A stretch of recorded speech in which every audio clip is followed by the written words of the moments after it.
Yes, hi everybody. It's very nice to meet you. Well, I just thought I would start off this channel with this little video kicker here. This is just kind of to say hello, kind of be the official first video. My goal here is to be uplifting people in any way I can and assisting you to become the greatest version that you can possibly be of yourself, of course.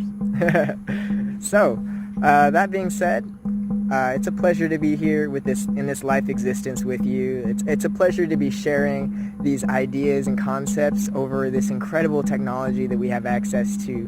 We live in a truly beautiful and stunning universe, as you can see. Gorgeous. Oh. And let me just say, I'm so thankful. I know I've already said it, but I'll say it again, and I'll say it again. I'm so thankful. Y'all rock. So, to get this started, a lot of the things that I'll be doing on this channel is probably telling a lot of stories, because I don't know about you guys, but I love me a good story. Like, stories are awesome, especially the ones that have the really cool messages. Like, those are my favorite. And so, like, I've kind of made it a goal of mine to, like, collect the best ones that I see along the way and kind of share them with you guys, you know.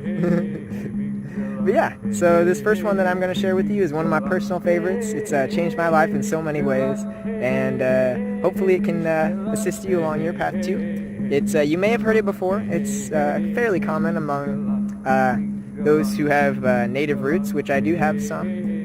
My great-grandfather was a full-blooded Indian from the Umpqua-Kokia tribe over on the coast of Oregon, and so my grandpa is half Indian and half Anglo, and he's still alive with us today. It's really cool. He's an amazing soul. Let me just say, like, I am so thankful that he is spending the last years of his life with us, and we're acting as his caretakers, because I never got a chance to really get to know that man very much, and now that I have had the opportunity, I am just so thankful. He is such a blessing. He is nothing but love. He is a big silly kid, and it doesn't matter that he's 85, like, he's still the same as he was when he was young, and you can tell he's got youth in his heart. It's beautiful. Anyways, I digress. So this first story, one of my personal favorites, it's called Two Wolves. It's a Cherokee legend, and I'll just go ahead and jump right in and get started. It goes like this. Two Wolves, a Cherokee legend. An old Cherokee is teaching his grandson about life. "There is a fight going on inside of me," he said to the boy. "It is a terrible fight, and it is between two wolves. One of them is evil. He is anger, envy, sorrow, regret, greed, arrogance, self-pity, guilt, resentment, inferiority, lies, false pride, superiority, and ego." He continued, "The other one is good. He is joy, peace, love, hope, serenity, humility, kindness, benevolence, empathy, generosity, truth, compassion, and faith. The same fight is going on inside of you and every other person too." The young boy thought about it for a moment, and then asked his grandfather, "Which wolf will win?" The old Cherokee simply replied, "The one that you feed." Alright. Now there is another version to that story, which is called Grandfather Tells, or it's also sometimes called The Wolves Within. And it's very similar, but I'll share that with you as well because it's really cool. I think you guys will enjoy.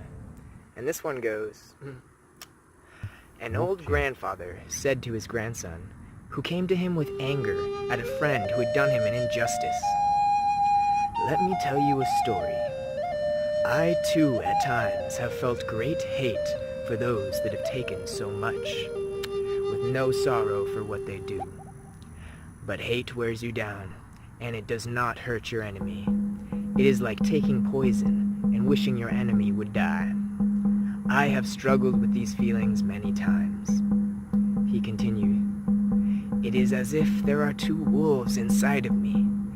One is good and does no harm. He lives in harmony with all around him and does not take offense when no offense was intended.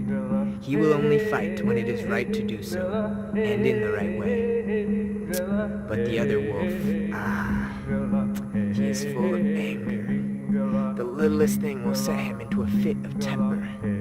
He fights everyone, all the time, for no reason. He cannot think because his anger and hate are so great. It is a helpless anger, for his anger will change nothing.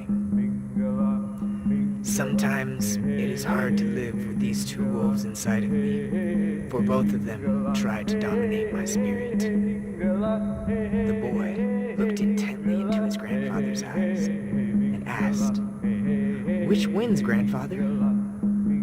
The grandfather smiled and quietly said, "The one I feed." So, those are the two stories. They're amazing, and I think there's a lot of wisdom that the indigenous peoples had, and a lot of our culture takes that for granted, I feel like. And there's a lot of intelligence and wisdom because the natives were living a completely different lifestyle, in harmony with nature, as opposed to the white man who was basically destructing nature or taking whatever he wanted at any expense for any means. And upon those two cultures coming together, they didn't quite understand each other. That's why the natives lost their land. They signed papers giving the land to the Anglos. But the thing about that is that the natives, to them, the concept of owning land was incomprehensible. To them, you can't own land. The land doesn't belong to us. We belong to the land. That was the native philosophy. So when they signed over those documents, it was completely null and void as far as contracts go, considering that both parties were not in full agreement or at full understanding of what the contract was.